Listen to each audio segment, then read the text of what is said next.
یہ پوری طرح سے ایک اسٹیبل نیشن کا نوشن دنیا کو دینا چاہتی ہے تاکہ وہاں پہ انویسٹمنٹ بڑھے اور تیل اور جو معیشت کو جو نقصان ہے وہ کسی طرح سے وہ متاثر نہ ہو. اور ظاہر ہے ایران کے پاس جو ہے ایک ایسیمیٹرک جنگ یا یوں کہتے ہیں پراکسی وار کی پوری صلاحیت موجود ہے، اور اگر وہ اس میں شامل ہوتے ہیں تو یہ ان کی سلامتی کو یا انٹرنل سیکیورٹی کو خطرہ بہت زیادہ بڑھ جاتا ہے. تو اس لیے اب تک انہوں نے نہایت دانشمندی کا ثبوت دیتے ہوئے اب تک کسی بھی طرح کا ایسا اندیا انہوں نے نہیں دیا کہ وہ اس جنگ میں کسی طرح شامل ہوں گے. تو اور دوسرا فریم ورک جس کی میں بات کر رہا تھا وہ بیلنس آف پاور کا ہے. خلیجی ممالک جو ہے وہ ایران کے اثر کو یا اس کے بڑھتے ہوئے رسوخ کو کم تو دیکھنا چاہتے ہیں، لیکن وہ براہ راست جنگ کے ذریعے نہیں، بلکہ وہ ایک توازن کی پالیسی، ایک بیلنس آف پاور کو اور ڈپلومیسی کی پالیسی کے ذریعے سے چیزوں کو کرنا چاہتے ہیں. اور تیسرا فریم ورک جس کی میں بات کر رہا ہوں وہ ڈومیسٹک لیجٹمیسی ہے، یعنی پورے عرب عوام میں فلسطین کے مسئلے کی وجہ سے اسرائیل کے ساتھ کھلی جنگ میں شریک ہونا یہ بالکل فیزیبل نہیں ہے، اور حکومتوں کے لیے سیاسی طور پہ تو بہت ہی مشکل ہے. اور پیچھے بھی ہم دیکھ سکتے ہیں مثلا 2019 لیکن میں یہ مفضل صاحب، لیکن امریکہ کی طرف سے یا اسرائیل کی طرف سے تو ایک طرح سے دباؤ ہے نا، کہ جس طرح سے یہ یو اے ای نے اسرائیلی وزیر اعظم سے بات چیت بھی کیا ہے اور خود امریکہ کی طرف سے دباؤ بن رہا ہے، تو پھر اس دباؤ کو کتنا لوگ برداشت کر پائیں گے؟ یہ بہت اہم ہے یہ دباؤ، بلکہ کئی بار چونکہ اس حملے کے بعد سے لگاتار ایران نے بھی اپنے، اگر ایران کا ایگریشن نہ ہو رہا ہوتا ان ممالک پہ تو ایک طرح سے ان کے لیے ایک اور مورل ریسپانسبلٹی ان کی بڑھ جاتی، کسی بھی طرح سے وہ اس جنگ میں شامل نہ ہو، جیسا کہ انہوں نے پیچھے انشور کیا ہم کسی بھی طرح سے اس میں شامل ہوں گے نہیں، اور کسی کو ہم اپنے وسائل کا یا اپنی زمین کا کسی طرح سے استعمال ہونے دیں گے. وہ مورل ریسپانسبلٹی بہت زیادہ بڑھ جاتی ہے. لیکن چونکہ ایران کا ایگریشن لگاتار ہو رہا ہے خلیجی ممالک پہ، تو وہ چیزیں بہت زیادہ پش کر رہی ہیں ان ممالک کو. لیکن اس کے باوجود بھی اب اس دانشمندی کا اب تک انہوں نے ثبوت دیا ہے. اور دوسرے چونکہ امریکہ اور اسرائیل کا جو کولیشن ہے وہ بھی اس بات کو چاہ رہا ہے کہ ان کو کسی طرح سے اس میں دھکیل دیا جائے، اور اگر وہ اس میں آ جاتے ہیں تو ان کے بہت سارے مفادات حل ہو جائیں گے، اور پورا جو اس کا خطہ ہو جنگ کی صورت، پورا ایک پراکسی وار، سول وار، ہر طرح کا عدم استحکام وہاں پہ اس خطے میں آ جائے گا. وہ پوری طرح سے اس میں ان کو لانا چاہتے ہیں، لیکن وہ اگر سمجھ رہے ہیں. سپوز اگر یہ ممالک جنگ کا حصہ، ایران جس طرح سے جوابی کارروائی کر رہا ہے اور اس میں مشرق وسطیٰ بھی نشانہ بنایا جا رہا ہے، ابھی 2 دن پہلے کویت کے ایک پبلک مقام پہ نشانہ بنایا گیا اور قطر کو بھی نشانہ بنایا جا رہا ہے، اگر یہ اسی طرح سے جنگ کا حصہ بن جاتے تو کیا کویت میں 30% شیعہ آبادی ہے، سعودی عرب میں بھی 20 سے 25 کے قریب ہے، بحرین میں تو زیادہ، بہت زیادہ شیعہ آبادی ہے، تو کیا ان ممالک کی داخلی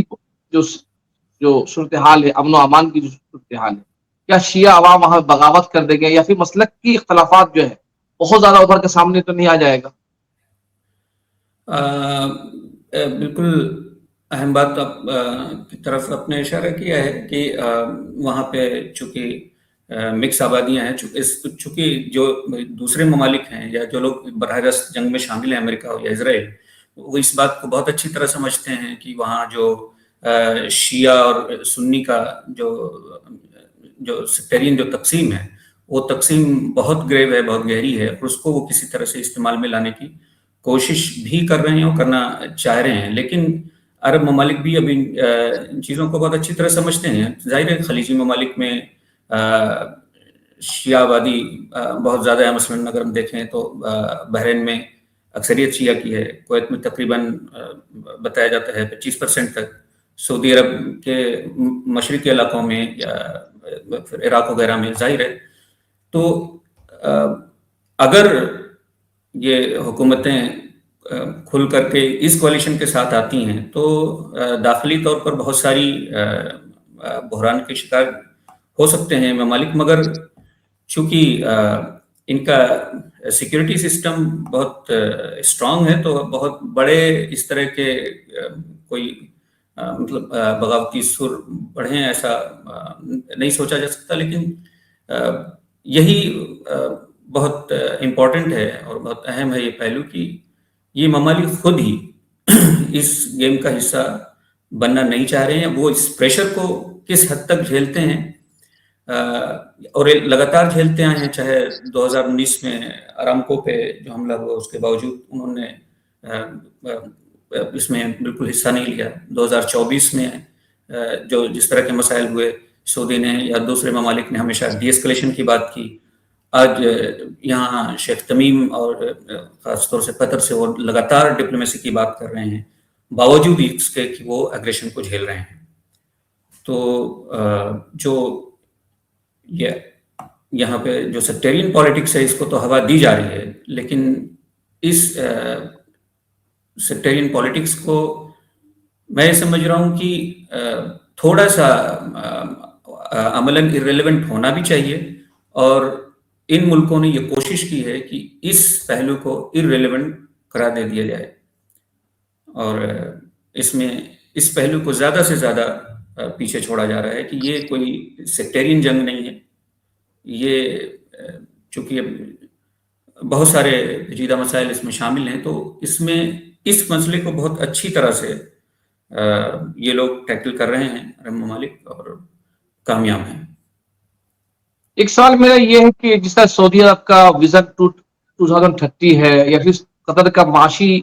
منصوبے ہیں قطر کے، اس جنگ کی وجہ سے سعودی عرب کا جو ویژن ہے اکنامک ویژن 2030 ہے، یا پھر قطر کا جو منصوبے ہیں اپنی ترقی کو لے کر، وہ کتنا خطرہ میں پڑ جائے گا؟ پھر دبئی جو اپنے آپ کو ایک دنیا کے سب سے سیفسٹ سٹی کی طور پیش کرتا رہا ہے، متحدہ عرب امارات، وہاں پوری دنیا کی سرمایہ کاری بھی ہے. اس جنگ کے بعد یہ جو 3 ملکیں ہیں جہاں اپنے آپ کو پرامن ملک اور ایک سرمایہ کاری کے لیے بہترین جگہ کے طور پر پیش کرتے رہے، اس جنگ کے بعد ان کی کیا صورتحال؟ یہ سوال اس لیے بھی اہم ہے کہ جس طرح سے ایران نے امریکی ٹھکانوں کو بہت کامیابی سے نشانہ بنایا ہے، امریکی ایمبیسی نشانے پہ آئے ہیں، تو اس سے تو لگا کہ کوئی بھی ملک ان کو آسانی سے نشانہ بنا سکتا ہے. تو ایسے میں پرامن ہونے کا جو ان کا جو ٹیک تھا، کیا خطرے میں نہیں پڑ جائے گا؟ اور فیوچر میں سرمایہ کار خوفزدہ تو نہیں ہوں گے کہ سرمایہ کاری کرنے سے؟ بالکل آپ صحیح فرما رہے ہیں، اور چونکہ بین الاقوامی سیاسی معیشت کا ایک بنیادی اصول ہے کہ اقتصادی ترقی کو یا اکنامک ڈیولپمنٹ کو سیاسی استحکام کی ضرورت ہوتی ہے، پولیٹیکل اسٹیبلٹی چاہیے. تو سرمایہ کاری، سیاحت یا انفراسٹرکچر کے بڑے منصوبے تبھی کامیاب ہوتے ہیں جب خطہ محفوظ ہو، علاقہ محفوظ ہو، وہاں اسٹیبلٹی ہو، سرمایہ کاروں کو، انویسٹرز کو خطرہ کم سے کم ہو، تجارت یا ٹرانسپورٹ پوری طرح سے مستحکم ہو. تو یہ تو بنیادی اصول ہے، اور اسی کے تحت یعنی انویسٹمنٹ آتے ہیں لوگوں کا، یا کانفیڈنس بلڈ ہوتا ہے انویسٹرز کا کہ ہم ان جگہوں پہ جا کر کے اپنی انویسٹمنٹ کریں. تو چونکہ اب سعودی عرب کا جو ویژن ہے سعودی 2030، یہ منصوبہ بھی سعودی عرب نے جو یہ ویژن 2030 کا جو انویل کیا، اس سے سعودی عرب کو دراصل تیل پر انحصار سے ہٹا کر، جو اس کا مکمل انحصار اب تک رہا ہے تیل پر، اس میں معیشت کو ڈائیورسیفائی بنانے کے لیے بنیادی طور پر عالمی صحت کو فروغ دے رہے ہیں، ٹیکنالوجی اور سرمایہ کاری کو فروغ دے رہے ہیں، بہت بڑے بڑے میگا پروجیکٹس ہیں. لیکن اب اگر خلیج میں یہ جنگ شدید ہوتی ہے، بڑھتی ہے اور کشیدگی ہو جائے، تو اس کے بہت سارے ظاہر ممکن اثرات ہوں گے. مثلاً غیر ملکی سرمایہ کاری میں تو کمی آئے گی ہی آئے گی. سیاست اور عالمی تقریبات، جو انٹرنیشنل ایونٹس اس وقت بہت ہو رہے ہیں سعودی میں، وہ سب متاثر ہوں گے. تیل کی قیمتوں میں شدید اتار چڑھاؤ ہونا ہی ہے، اور سرمایہ کاروں کا اعتماد، ان کا کانفیڈنس متزلزل ہوگا. اگرچہ بیچ میں ایک پہلو یہ بھی ہے کہ جنگ کی صورتحال میں تیل کی قیمتیں بھی بڑھ سکتی ہیں، مگر وہ وقتی ہوگا، جس سے سعودی آمد بھی بڑھ سکتی ہے. مگر یہ طویل مدت میں اگر اس کو لانگ ٹرم میں اگر دیکھا جائے تو عدم استحکام ہی آئے گا، سرمایہ کاری کو نقصان ہی پہنچے گا. اسی طرح سے قطر کے بڑے معاشی منصوبے رہے ہیں. قطر نے پچھلے سالوں میں ظاہر ہے LNG گیس کی پیداوار بڑھائی ہے. عالمی سرمایہ کاری کو بہت زیادہ اٹریکٹ کیا ہے، کھیل اور سیاحت کے بڑے بڑے منصوبے لائے، فیفا ورلڈ کپ ہوا وہاں پہ۔ اب قطر کی بھی اسٹریٹجی یہی رہی ہے کہ جو انرجی اور جو ڈپلومیسی، دراصل بنیاد یہ دو وہ ایکسس رہے ہیں جس پہ قطر نے کام کرنا شروع کیا، وہ جس میں مطلب وہ اپنے آپ کو ایک گلوبل پلیئر، ایک عالمی مرکز، ایک گلوبل اٹریکشن بنا کر کے پیش کرنا چاہا، اور اس میں بڑے اچیومنٹ اس نے حاصل کیے۔ لیکن پھر جنگ اگر بڑھتی ہے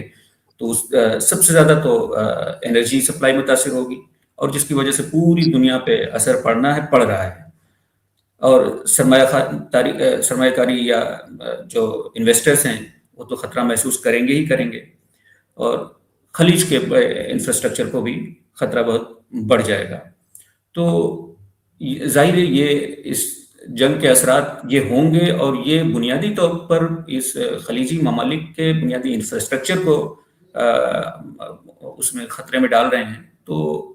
یہ ممالک بہت محتاط قدم اٹھا رہے ہیں، اور یہ چاہ رہے ہیں کسی بھی طرح سے کوئی اس کا ڈپلومیٹک حل نکلے۔ ڈپلومیسی کی لگاتار بات کی جا رہی ہے، اتنے ایگریشنز کے باوجود انہوں نے صبر سے اب تک کام لیتے رہے ہیں، اور کسی بھی طرح سے اپنے آپ کو اس خطرے سے باہر رکھنا چاہ رہے ہیں، اور اپنے آپ کو اس میں کسی بھی طرح سے ایک فریق کے طور پر بالکل ہی نہیں لانا چاہتے، کم از کم۔ ایک سوال میرا یہ ہے کہ جب قطر پہ سعودی عرب نے پابندی لگائی تھی اور قطع تعلق کیا تھا، اس وقت ایران سعودی عرب قطر کے ساتھ کھڑا ہوا نظر آیا تھا، ایران اور ترکیہ۔ اب جب کہ ایران مصیبت میں ہے، مشکلات میں ہے، تو قطر کا اپنا کیا، جبکہ قطر بھی حملوں کی زد میں ہے، بلکہ الحدید جو ان کا سب سے بڑا فوجی اڈا ہے امریکہ کا، وہ وہاں پہ نشانے پہ ہے، تو کیا اس کے باوجود ایران کے جو احسانات ہیں سب، اس کو لے کر وہاں کے قطر کے لوگ کیا سمجھتے ہیں؟ دیکھیے، یہ ظاہر ہے کہ دونوں اس کے ممالک کے اپنے اچھے تعلقات رہے ہیں۔ جو بلاکیڈ ہوا 2017 کا، اس میں دونوں کا آپس میں لین دین اچھا رہا، ریلیشن شپ اچھے رہے، ترکی کے ساتھ ریلیشن شپ اچھے رہے۔ لیکن اب اس کے نتیجے میں یہ بات بھی زیر تصور تھی، لوگ یہ سمجھ رہے تھے کہ شاید خلیجی ممالک میں جو ایران نے حملے شروع کیے ہیں اس میں قطر کو کوئی راحت ملے، لیکن ایسا کچھ ہوا نہیں۔ حالانکہ چونکہ قطر، جیسے میں نے بتایا، وہ ایک گلوبل ڈپلومیسی کا ایک اٹریکشن رہا ہے، اور اس میں اپنی بہت کامیاب کوششیں کی ہیں، خاص طور سے اگر آپ دیکھیں تو افغانستان کے مسئلے کو لے کر کے، یا اور بہت بڑے پیمانے پہ ان لوگوں نے ورک کیا ہے۔ تو اپنی اس ڈپلومیٹک صلاحیت کو یہ بروئے کار لا کر کے اس مسئلے کا کوئی ڈپلومیٹک حل کی طرف اور یہ جانے کی ضرور کوشش کرتے، اور کر رہے ہیں انفیکٹ، باوجود اس کے کہ ایران نے کوئی فرق نہیں کیا قطر میں، سعودی میں، یا دوسرے خلیجی ممالک میں۔ ایران کے حملے لگاتار ویسے ہی رہے، بلکہ ابھی میں آپ سے بات کر رہا ہوں تو اس سے 2-4-10 منٹ پہلے ہی ابھی سنی گئی کچھ آوازیں، اور ہمارے پاس الارم بجے، اس کا الرٹ آیا۔ تو کسی بھی طرح کی کوئی ان کی طرف سے کوئی کمی نہیں ہے۔ اب یہ پیچھے جو ریلیشن شپ تھے، اس ریلیشن شپ کا پاس لحاظ رکھنا ایک مشترک ذمہ داری بنتی تھی وہ۔ لیکن جی مفضل، ہمیں سوال یہ کہ ایران یہ جانتا بھی ہے کہ ہم اگر لگاتار نشانہ بنائیں گے عرب ممالک کو تو اس سے اثر ہو سکتا ہے، لیکن آخر ایران کی اپنی حکمت عملی کیا ہے اس کے پیچھے، عرب ملکوں کو نشانہ بنانے کے پیچھے؟ اب دیکھیے، اس میں بنیادی طور پر میں یہ سمجھ رہا ہوں کہ عرب ملکوں کو جو نیریٹو اس نے پیش کیا وہ یہ کہ چونکہ ان ملکوں میں امریکہ کے اس کے اڈے ہیں، اور اس کے وہ لوگ یہاں سے اس پہ ایگریشن ہوتا ہے، یا وہاں سے وہ ایگریشن کریں گے، کیونکہ اگر عرب ملکوں میں جو امریکہ کے اڈے ہیں یا ان کی جو ملٹری بیسز ہیں، اگر وہ موجود ہیں تو ایران پہ حملہ کرنا بہت آسان ہے، اس کے ذریعے سے بہت زیادہ اتنا خرچیلا بھی نہیں ہے۔ اگر ان اڈوں کو وہ ختم کر لے جاتا ہے اور یہاں سے وہ خطرے ختم ہو جاتے ہیں، وہ خطرے ٹل جاتے ہیں یہاں سے حملے ہونے کے، تو یہ چونکہ اسرائیل سے ایران کی دوری جو ہے وہ فاصلہ بہت زیادہ ہے، 1500 سے 2000 کلومیٹر کا فاصلہ ہے. اس فاصلے کو کور کرنا میزائلوں کے ذریعے یا اس کے ذریعے سے ہی ممکن ہے، اور جو بہت ایک خرچیلا وہ ہے. اب مثلا اگر یہاں سے ان کو اڈے نہیں ملتے ہیں، یہاں ایئر بیسز نہیں ملتے ہیں، یا ان ملکوں میں اگر ان کو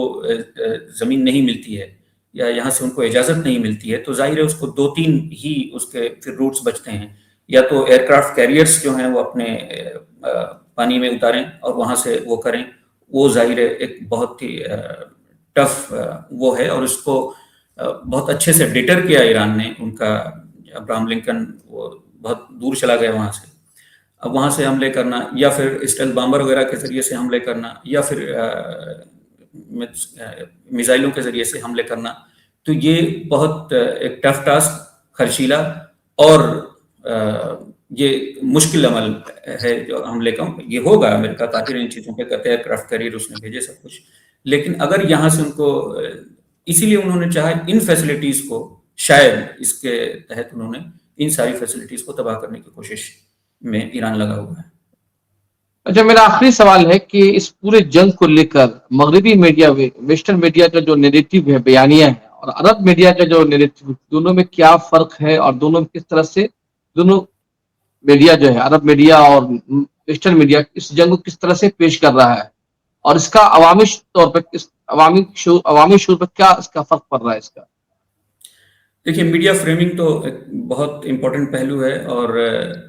میڈیا فریمنگ دراصل ایک میڈیا اسٹڈیز کا ایک پورا اپروچ ہے، اور اس کے مطابق چونکہ میڈیا صرف خبر نہیں دیتا بلکہ خبر کو ایک خاص زاویے سے پیش کرتا ہے، اور جی اس کے ذریعے سے عوام کا تاثر بنتا ہے. اب مغربی میڈیا کی جو عمومی فریمنگ ہے، اگر ہم اس میں دیکھیں تو اس کے ظاہر ہے بڑے اداروں کی طرف ہم اگر نظر دوڑائیں، جیسے BBC ہے، CNN ہے، نیو یارک ٹائمز ہے، تو یہ زیادہ تر کانفلکٹ کو یا اس تنازع کو جو ہے وہ 3 اہم زاویوں سے دکھانے کی کوشش کرتے ہیں. نمبر 1 جو ہے سیکیورٹی اور دفاع کا زاویہ جو ہے، یعنی وہ اسرائیل کو ایک ایسے ملک کے طور پر پیش کرتے ہیں جو یہ سب کچھ جو یہ کر رہا ہے وہ اپنی سلامتی کے لیے ایک رد عمل کے طور پہ کر رہا ہے، ایک ڈیفینسو طور پہ کر رہا ہے. تو وہاں کہیں نہ کہیں یہ پورا میڈیا، مغربی میڈیا، ان کو ایک اس کا لیوریج دے رہا ہے، اور اس نیریٹو کو بلڈ کرنے کی کوشش کرتا ہے. دوسرا جو زاویہ ہے وہ ایران کو وہ یہ دکھانے کی کوشش کرتے ہیں کہ ایران ایک علاقائی چیلنج ہے وہاں کے لیے، ایک تھریٹ ہے اس پورے خطے کے لیے، اور ایران کو اکثر پورے خطے میں ایک ڈسیبلٹی یا ڈسٹیبلٹی جو ہے، انسٹیبلٹی لانے کے لیے ایک اس کو متہم قرار دیا جاتا ہے کہ پورے خطے میں عدم استحکام پیدا کرنے والی طاقت کے طور پر اس کو دکھایا جاتا ہے. تیسرا جو اہم زاویہ ہے وہ یہ کہ ایران جو ہے وہ عالمی سلامتی کے لیے مسئلہ ہے، یا اس کے لیے خطرہ ہے. مسئلہ صرف مشرق وسطیٰ کا نہیں ہے، صرف مڈل ایسٹ کا نہیں ہے، بلکہ عالمی سلامتی یا گلوبل سیکیورٹی کے لیے، یا یوں کہہ سکتے ہیں ایٹامک جو پرولیفریشن ہے اس کے لیے، جوہری پھیلاؤ کے لیے اس کو ایک مسئلہ قرار دیا جاتا ہے. تو اس بیانیے کے تحت جو عوامی شعور پہ جو اثر ہے وہ یہ کہ مغربی معاشروں میں اسرائیل کے حق میں ہمدردی پیدا کی جاتی ہے. اس کے ذریعے سے ایران کو ایک اسٹریٹجک خطرے کے طور پر دکھایا جاتا ہے، اور حکومتوں کو پالیسیوں کی عوامی حمایت اس سے مل سکتی ہے اور ملتی ہے. دوسرا جو عرب میڈیا کا جو نقطۂ نظر ہے، تو عرب میڈیا کے جو اہم ادارے ہیں اس میں الجزیرہ ہے، العربیہ ہے، المیادین ہے. یہ ادارے ظاہر مختلف سیاسی پس منظر رکھتے ہیں اپنا، مگر عمومی طور پر عرب میڈیا میں بھی چند مشترک رجحانات ہیں. اس میں ہم یہ کہہ سکتے ہیں ایک اس کی فریمنگ 2-3 بنیادوں پر ہوتی ہے. ایک ہے فلسطین کا تنازع. ظاہر ہے زیادہ تر عرب میڈیا اس تنازع کو فلسطین کے مسئلے کے اس کے ایک تسلسل کے طور پر پیش کرتا ہے. دوسرا ہے انسانی پہلو، یعنی شہری ہلاکتیں جو ہو رہی ہیں، انسانی بحران جو وہاں پہ ہے، سماج یا جنگ کے جو سماجی اثرات ہیں اس پر زور دیتا ہے. تیسرے یہ زور دیتا ہے جو طاقت کا ایک عدم توازن ہے، اس بیانیے کو یہ ہوا دیتے ہیں، یعنی بس عرب میڈیا اسرائیل کے فوجی برتری رکھنے والی طاقت اور فلسطینیوں یا دیگر گروہوں کو کمزور فریق کے طور پر ایک طرح کا اس طرح سے پیش کرتے ہیں، اور ظاہر ہے اب اس بیانیے کے تحت جو ہے عرب عوام میں فلسطینی کاز کے لیے ایک جذباتی حمایت بڑھتی ہے، جذباتی حمایت پیدا ہوتی ہے،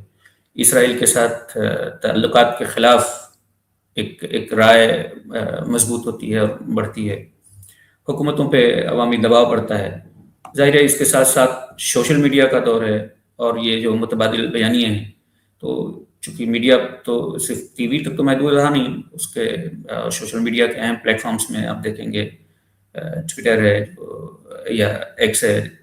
موجودہ فیس بک ہے، یوٹیوب ہے، تو یہ جو متبادل جو پلیٹ فارمز ہیں، یہ معلومات تو یہاں سے بہت تیزی سے پھیلتی ہے، مگر ظاہر ہے مس انفارمیشن بہت زیادہ ان سے پھیلتی ہیں، تو اس کے ذریعے سے جو اثرات ہیں اس میں ہم یہ کہہ سکتے ہیں کہ عوامی رائے جو ہے بہت جذباتی اور پولرائزڈ ہو جاتی ہے۔ تو اب مجموعی طور پر اگر ہم دیکھیں تو مغربی میڈیا زیادہ تر تنازع کو اسرائیل کی سلامتی اور عالمی سیکیورٹی کے تناظر میں پیش کرتا ہے، عرب میڈیا اسے فلسطین، انسانی بحران اور علاقائی سیاست کے زاویے سے دیکھتا ہے، اور سوشل میڈیا جو ہے بیانیے اس کا جو بیانیہ ہے وہ اس کی یا بلکہ اس پورے اس بیانیے کی جنگ کو اور پیچیدہ اور کمپلیکس کر دیتا ہے اور تیز بنا دیتا ہے۔ سو مطلب نتیجہ دیکھیں تو دنیا کے مختلف حصوں میں عوامی شعور یا پبلک اوپینین یا رائے عامہ جو ہے وہ مختلف سمتوں میں الگ الگ طرح سے تشکیل پا رہی ہے، تو ظاہر ہے اچھا، اس پورے عرب جو اب سوشل میڈیا کی بات چیت کی ہے، چونکہ ایران ایک خاص ایک پس منظر کا حامل ملک ہے مسلکی اعتبار سے بھی، اور عرب کی عوام کی اکثریت ایک سنی مسلک کے ساتھ ہے، کیا عرب بھارت میں خود اپنے بھارت میں اس وقت شیعہ سنی کی بہت زیادہ ڈیبیٹ چل رہی ہے، اور مخصوص طبقہ جو ہے ایک طرف جہاں ایران کے ساتھ کھڑا، ایک بڑا حلقہ ایسا بھی جو ایران کے ساتھ کھڑا ہوا نظر نہیں آ رہا ہے، مسلمانوں میں بھی ایک بڑا حلقہ ہے، کیا جی عرب میں بھی مسلکی اختلافات میں اضافہ ہوا ہے، یا پھر وہ پبلک ڈیبیٹ کا نیریٹو کا حصہ بنتا جا رہا ہے؟ دیکھیے میں نے آپ کو یہ عرض کیا کہ چونکہ اس وقت جو موجودہ صورتحال ہے اس میں جو یہ سیکٹیرین بیانیہ ہے اس کو ارریلیونٹ ہونا چاہیے، اور اس کو ارریلیونٹ بنایا بھی جا رہا ہے، یہاں یہ ابھی تک یہ شکل اس کی نہیں بن پائی ہے،